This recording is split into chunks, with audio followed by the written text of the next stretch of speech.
সামনে হাত জমে রীতিমতো দাঁড়াইতে হচ্ছে। আমার হাত পুরোটা একদম জমে গেছে, আর যে ঠান্ডা বাসা লাগতেছে, চোখ থেকে রীতিমতো পানি পড়তেছে ঠান্ডায়। আমার শীত খুব ভালো লাগে, কিন্তু এখন যে সিচুয়েশন আছি এইটা ভালো লাগতেছে না। এটা আসলে আমার আসলে ঘুরতে ভালো লাগে, সব কিছু মিলিয়ে আমার এখন রীতিমতো নিজ ইচ্ছাতে আমি আসলে আসছি। পুরা চোখ থেকে পানি বেরোচ্ছে ঠান্ডায়, আর হাত পুরোটা দেখেন লাল, একদম জমে গেছে পুরোটা হাত।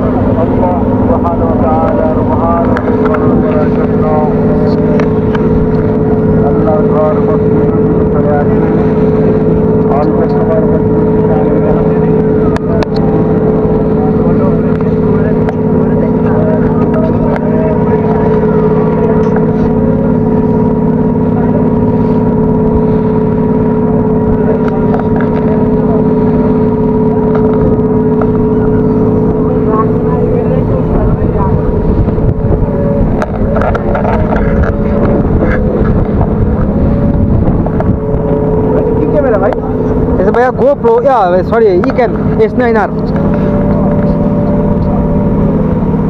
মানে এটার ভিতরে সব কিছু মেমোরি সব সেট করা, সব এটাতে সেট করা আছে।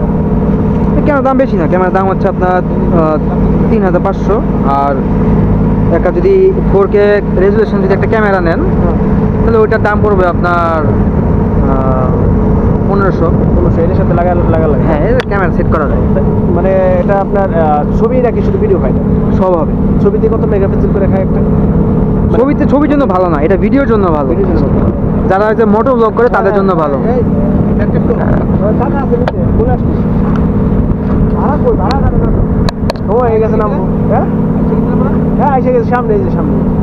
যারা আপনাদের মোটো ব্লগ করে তাদের জন্য এটা বেস্ট। আর যারা মনে করেন যে ট্রাভেল ব্লগ করে তাদের জন্য বেস্ট। এখন ধরেন আমি যদি এটা আমি এভাবে ধরি এখন, এবার আমার ক্যাপচার করবো। বাট আপনি যদি ব্লগ করতে চান তো সেক্ষেত্রে আপনার প্রেফারেবল হচ্ছে DJI Osmo 100। আর ওই সাইডে পরে যাবে তো, ওই সাইডে গজারে থামবে না? গজারে থামবে পরে খাই, গজারে থামবে না? হ্যাঁ হ্যাঁ হ্যাঁ, গজারে থামবে। আমাদের সাতপুর মতলব। ও তাহলে গজারে পরে তো মতলব। হ্যাঁ হ্যাঁ হ্যাঁ, মতলব তারপর মোহনগঞ্জ, তাই না?